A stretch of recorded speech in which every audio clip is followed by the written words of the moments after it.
sociaux pour les travailleurs. Il y a déjà des conditions de travail épouvantables, dont les travailleurs se plaignent à juste titre.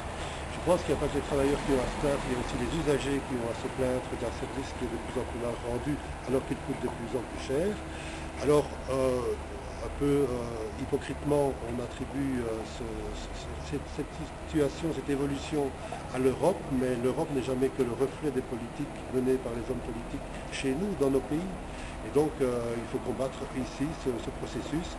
C'est la raison pour laquelle nous avons engagé une campagne pour, lorsque l'on fera l'évaluation en 2009 de la stratégie qui a été adoptée, on en revienne à une poste 100% réduite. Mais alors l'argument, c'est la compétitivité. Comment peut-on encore être compétitif si on ne va pas vers le privé? Actuellement en Europe, on voit bien que tous les services postaux ont tendance à se privatiser. La compétitivité, pourquoi? Est-ce que la Poste n'a pas pour principale fonction d'assurer un service de distribution du courrier aux usagers, à la population? La compétitivité, ça me fait rire, ça détourne complètement les objectifs de la Poste. Encore une fois, la Poste, c'est un service public, il faut en revenir à un service public. Et le service public n'a rien à voir avec la compétitivité.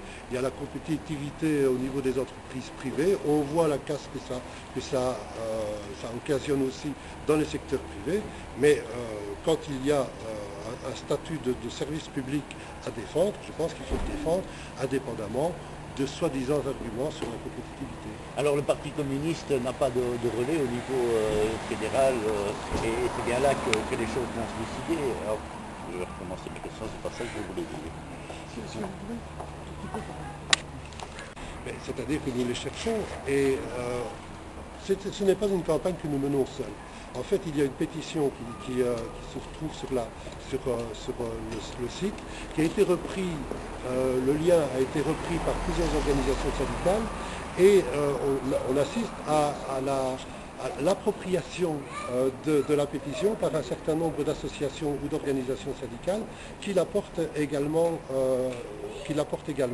Et donc, c'est cette multiplication des soutiens, des initiatives autour de cette revendication pour un service public, une poste service public à 100%, que l'on peut espérer qu'il y aura des relais.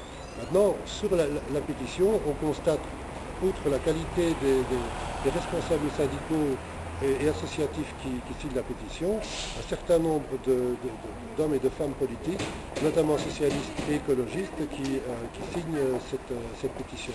On espère qu'ils joindront l'acte et à la parole, à la signature, et que lorsqu'il faudra évaluer, eh bien, ils seront les porte-parole de cette revendication. On espère un maximum de gens. Alors pour monsieur tout le monde, pour les citoyens, quelles sont les conséquences directes de cette privatisation? Écoutez, l'évolution de la Poste, elle est quand même visible pour les citoyens. On ne peut pas dire que le service, depuis que le processus de privatisation est lancé, que le service public s'est amélioré. Au contraire, malgré la fameuse mascarade du prior, ça a été... il n'y a pas eu d'évolution positive et maintenant elle n'est toujours pas plus positive, mais en tout cas la Poste est nettement moins chère, la distribution est nettement plus chère.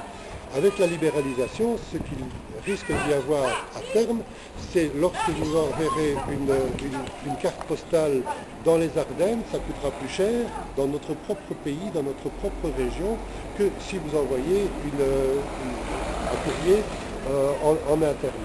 Donc on va vers un service au public qui sera de moins en moins efficace.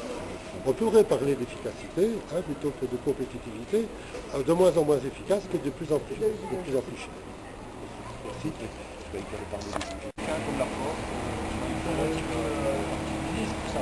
Ah, en tout cas, prendre l'exemple. Ouais, j'ai vu, c'est vrai que c'est exagéré. On était les seuls à faire. Au niveau des autres parties. Et à force de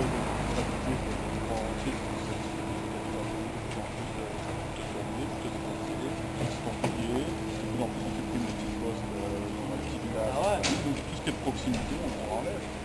C'est pour les personnes âgées, pour les gens qui ont Voilà, tu difficile de prends se moyen de déplacer, voiture. tu as besoin d'un recommandé, tu dois faire 10 km pour ne pas recommander. Merci. Voilà.